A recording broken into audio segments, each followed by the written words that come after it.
शिवसेना कुणाची? सुप्रीम कोर्टात नेमकं काय सुरू आहे? उद्धव ठाकरेंविरुद्ध एकनाथ शिंदे. नमस्कार. महाराष्ट्राच्या राजकारणात गेल्या 4 वर्षापासून एक प्रश्न सातत्याने विचारला जातो. शिवसेना नेमकी कुणाची? उद्धव ठाकरेंची की एकनाथ शिंदेची? धनुष्यबाण कुणाचा? शिवसेना हे नाव कुणाचं? आणि 2022 मध्ये झालेल्या बंडानंतर शिंदे गटातील आमदार अपात्र ठरायला हवे होते का? या प्रश्नांची उत्तरं आता केवळ महाराष्ट्राच्या राजकीय मैदानात नाही तर देशाच्या सर्वोच्च न्यायालयात शोधली जात आहेत आणि सध्या या प्रकरणाची अंतिम सुनावणी सुरू आहे.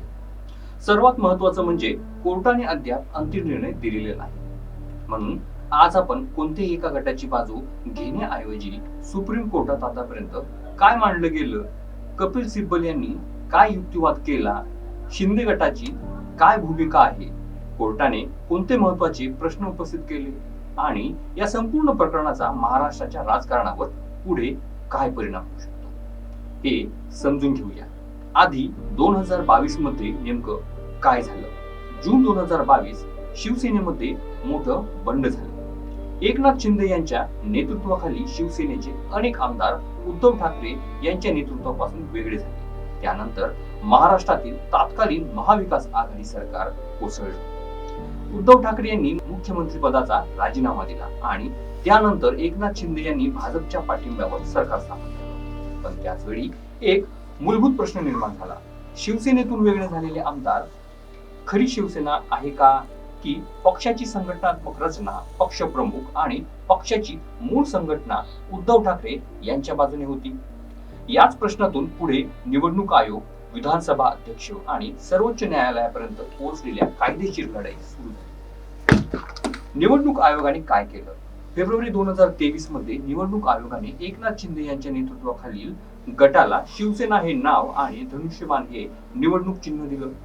उद्धव ठाकरे यांच्या गटाला नंतर शिवसेना उद्धव बाळासाहेब ठाकरे हे नाव आणि मशाल हे चिन्ह मिळालं. पण उद्धव ठाकरेंच्या गटाने निवडणूक आयोगाच्या निर्णयालाच सर्वोच्च न्यायालयात आव्हान दिलं आणि आता याच निर्णयाच्या कायदेशीर पायाभूत प्रश्नांवरच सर्वोच्च न्यायालयात सुनावणी सुरू आहे. कपिल सिब्बल यांचा मुख्य युक्तिवाद काय आहे? उद्धव ठाकरे गटाची बाजू ज्येष्ठ वकील कपिल सिब्बल मांडत आहेत. सिब्बल यांच्या युक्तिवादानुसार एक महत्त्वाचा आधार आहे. राजकीय पक्ष आणि विधिमंडळातील पक्ष हे एकच नसतात. म्हणजे एखाद्या पक्षाने बहुसंख्य आमदार एका बाजूने गेले म्हणून संपूर्ण राजकीय पक्ष त्यांचाच झाला असं सरसकट म्हणता येणार नाही. सिब्बल यांचा दावा आहे की शिवसेनेची संघटनात्मक ताकद उद्धव ठाकरे यांच्या बाजूने होती आणि निवडणूक आयोगाने पक्षाची संघटनात्मक बाजू पुरेशा प्रमाणात विचारात घेतली नाही. त्यांनी 2018च्या पक्ष घटनेचा आणि पक्षाच्या संघटनात्मक रचनेचा मुद्दाही उपस्थित केला आहे. दुसरा मोठा मुद्दा पक्षफूट आणि पक्षांतर. सिब्बल यांचा आणखी एक महत्त्वाचा युक्तिवाद आहे. अँटी डिफेक्शन लॉचा उद्देश पक्षांतर रोखणे आहे. 10वी अनुसूची म्हणजे अँटी डिफेक्शन लॉचा हेतू काय? निवडून आलेल्या लोकप्रतिनिधींनी राजकीय फायद्यासाठी पक्ष बदलून सरकार अस्थिर करू नये. पण जर एखाद्या पक्षातील मोठा विधिमंडळ गट वेगळा झाला, नंतर त्याच गटातील पक्षाची अधिकृत ओळख मिळाली आणि त्यातून नवीन सरकार स्थापन झालं, तर त्यामुळे पक्षांतराला प्रोत्साहन मिळू शकतो, असा सिब्बल यांचा युक्तिवाद आहे. त्यांनी या संदर्भात राजेंद्र सिंग राणा प्रकरणाचा उल्लेख केला. त्यांचा मुद्दा असा, जर सुरुवातीला काही आमदार पक्ष सोडतात आणि त्यांच्यातील अपात्रतेची कारवाई लांबवली जाते, तर नंतर आणखी आमदार त्या गटाला जाऊ शकतात आणि संख्याबळ वाढल्यानंतर त्याच कृतीला वेगळं वळण कायदेशीर मिळू शकतं. सिब्बल यांच्या मते अशी प्रक्रिया अँटी डिफेक्शन लॉच्या मूळ उद्देशालाच कमजोर करू शकते. सिब्बल यांचा आणखी एक जोरदार मुद्दा, सिब्बल यांनी सर्वोच्च न्यायालयात असा प्रश्न उपस्थित केला की एखाद्या पक्षाच्या विधिमंडळातील गटाला वेगळं होऊन संपूर्ण पक्षावर दावा करता येत नाही आणि जर असं मान्य केलं तर भविष्यात कोणत्याही राजकीय पक्षात मोठा विधिमंडळ गट वेगळा होऊन सरकार बदलण्याचा मार्ग मोकळा होऊ शकतो.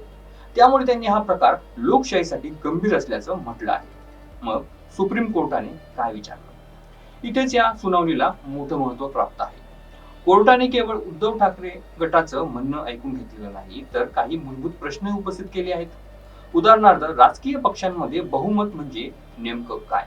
फक्त आमदारांची संख्या की पक्षाची घटनात्मक ताकद की पक्षाची घटना, पक्षाच्या प्रतिनिधींची सदस्यांचा निर्णय की पक्षाच्या प्रतिनिधी सदस्यांचा निर्णय यावर स्पष्ट निष्कर्ष असण्याची गरज असल्याचं न्यायालयाने सूचित केलं आहे.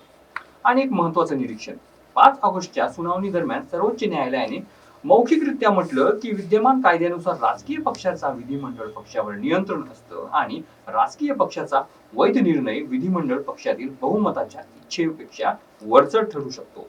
हे निरीक्षण अत्यंत महत्वाचं आहे, पण हे अंतिम निकाल नाही. हे सुनावणी दरम्यानचं न्यायालयाचं निरीक्षण आहे. त्यामुळे याचा अर्थ अजिबात असा नाही की उद्धव ठाकरे गटाने केस जिंकली आहे. कोर्टाने पक्षाच्या घटनेवरील प्रश्न उपस्थित केला. 6 ऑगस्टला न्यायालयाने शिवसेनेच्या पक्ष घटनेच्या बदलांबाबतही प्रश्न विचारले. न्यायालयाने निरीक्षण केलं की पक्षाची जुनी घटना लोकशाहीच्या तत्वावर आधारलेली होती, पण नंतर झालेल्या बदलांमुळे पक्ष रचना जवळजवळ 1% स्ट्रक्चरल सारखी झाली आहे का, असा प्रश्न उपस्थित झाला. यावर सिब्बल यांनी प्रत्युत्तर देताना असा मुद्दा मांडला की निवडणूक आयोगाला पक्षाच्या अंतर्गत घटनेची लोकशाही गुणवत्ता तपासण्याचा अधिकार कितपत आहे, हा प्रश्न महत्वाचा आहे. आता शिंदे गटाची बाजू काय? आता दुसरी बाजू समजून घेऊया. शिंदे गटाचा मूलभूत दावा आहे, आम्ही पक्ष सोडला नाही, आम्हीच खरी शिवसेना असल्याचा दावा केला. म्हणजे त्यांचा युक्तिवाद पारंपरिक अर्थाने आम्ही वेगळा पक्ष काढला असा नाही, तर शिवसेनेची खरी राजकीय ओळख आणि प्रतिनिधित्व आमच्याकडे आहे, असा त्यांचा दावा आहे. शिंदे गटाने पूर्वीच्या कार्यवाहीत असा युक्तिवाद केला होता की पॉलिटिकल पार्टी आणि लेजिस्लेचर पार्टी यांच्यात कृत्रिम भेद करता येणार नाही आणि विधिमंडळातील पक्षाला राजकीय पक्षाचं प्रतिनिधित्व करण्याचा अधिकार आहे. शिंदे गटाचा दुसरा महत्वाचा मुद्दा, त्यांच्या भूमिकेनुसार 2022 मध्ये मोठ्या संख्येने आमदारांनी उद्धव ठाकरे यांच्या नेतृत्वाच्या विरोधात भूमिका घेतली. त्यामुळे सरकारकडे बहुमत आहे का, हा प्रश्न निर्माण झाला आणि त्यावेळी राज्यपालांसमोर मोठ्या संख्येने आमदारांनी सरकारला पाठिंबा नसल्याचं सांगितलं. त्यामुळे फ्लोअर टेस्ट घेण्याचा निर्णय हा घटनात्मक प्रक्रियेचा भाग होता, असा शिंदे गटाचा पूर्वीचा युक्तिवाद होता. निवडणूक आयोगाबाबत शिंदे गट काय म्हणतो, हा देखील महत्वाचा मुद्दा आहे. शिंदे गटाचा युक्तिवाद असा राहिला आहे की खरा राजकीय पक्ष कोणाचा हे ठरवण्याचा अधिकार निवडणूक आयोगाकडे आहे. म्हणजेच विधानसभा अध्यक्षांचा अपात्रतेचा प्रश्न वेगळा आणि निवडणूक चिन्ह व पक्षाची ओळख ठरवण्याचा निवडणूक आयोगाचा प्रश्न वेगळा, अशी भूमिका शिंदे गटाने घेतली आहे. याच मुद्द्यावर यापूर्वी शिंदे गटाच्या वकिलांनी सांगितलं होतं की निवडणूक आयोगाला पक्षाच्या अधिकृत ओळखीबाबत निर्णय घेण्याचा अधिकार आहे. पण आता एक महत्वाचं ट्विस्ट, उद्धव ठाकरेंचा गट म्हणतो जर आधीच आमदारांवर अपात्रतेची कारवाईचा प्रश्न निर्माण झाला असता तर त्याच आमदारांच्या संख्येचा आधार घेऊन त्यांना पक्षाची खरी ओळख देणं चुकीचं ठरू शकतं. कारण पहिल्यांदा पक्षांतर, नंतर संख्याबळ आणि त्यानंतर त्या संख्याबळावर पक्षाची ओळख, असं झालं असतं तर अँटी डिफेक्शन लॉच उद्देशच निष्फळ होऊ शकतो. यावर न्यायालयानेही एक महत्वाचा मुद्दा मांडला. अपात्रतेचा प्रश्न विधानसभा अस्तित्वात असेपर्यंत असतो, पण पक्षाचं निवडणूक चिन्ह आणि पक्षाची ओळख हा प्रश्न त्यापेक्षा वेगळा आणि दीर्घकाळ टिकणार आहे. न्यायमूर्ती बागची यांनी हा फरक स्पष्टपणे अधोरेखित केला. आता विधानसभा अध्यक्षांचा मुद्दा, या प्रकरणात महाराष्ट्राच्या विधानसभा अध्यक्षांच्या निर्णयालाही आव्हान देण्यात आलं आहे. 10 जानेवारी 2024 रोजी विधानसभा अध्यक्षांनी शिंदे गटातील आमदारांना अपात्र ठरवलेलं नाही, तर उद्धव ठाकरेंच्या गटाचं म्हणणं आहे की हा निर्णय चुकीचा होता आणि म्हणूनच सर्वोच्च न्यायालयाने या निर्णयाची घटनात्मक आढावा घ्यायची अशी मागणी करण्यात आली आहे. सध्याच्या मुख्य सुनावणीत सुनील प्रभू विरुद्ध एकनाथ शिंदे यासह संबंधित याचिका आहे. मग कोर्ट शिंदे गटाला किंवा उद्धव ठाकरेंच्या गटाला थेट चुकीचं म्हणाला आहे का, तर नाही.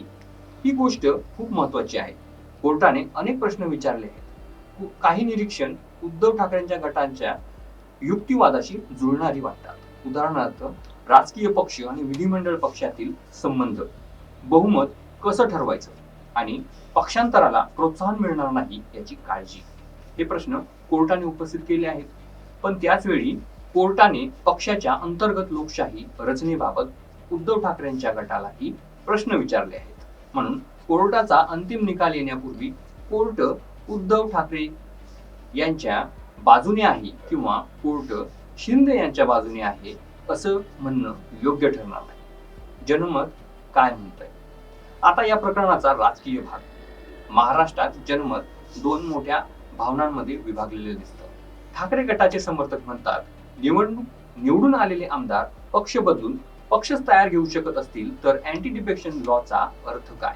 त्यांच्यामध्ये पक्ष म्हणजे केवळ आमदार नाही, पक्ष म्हणजे कार्यकर्ते, संघटना, पक्षाची घटना आणि मतदारांनी ज्या राजकीय ओळखीवर मतदान केले ती ओळख.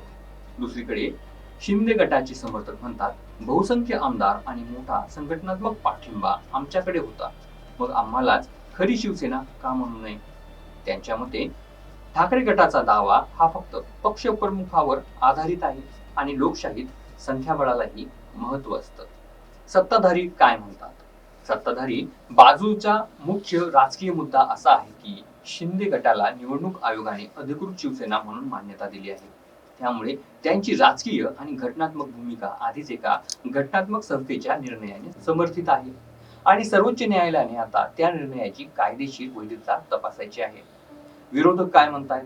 विरोधकांचा आरोप आहे, जर पक्षातील मोठा विधिमंडळ गट बंड करून नंतर पक्षाचं नाव आणि चिन्ह घेऊ शकत असेल तर भविष्यात कोणताही निवडून आलेला पक्ष सुरक्षित राहणार नाही. आज शिवसेना, उद्या दुसरा पक्ष आणि परवा आणखी कुणाचा पक्ष, अशी भीती विरोधक व्यक्त करत आहेत.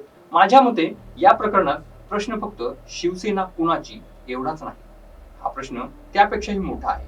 भारतीय लोकशाहीत राजकीय पक्ष म्हणजे नेमकं काय?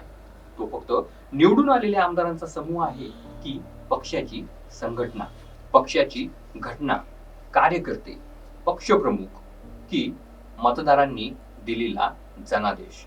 जर फक्त आमदारांची संख्या म्हणजेच पक्ष असं मानलं तर मोठ्या प्रमाणावर पक्षांतर करून पक्षाची ओळख बदलण्याचा मार्ग तयार होऊ शकतो.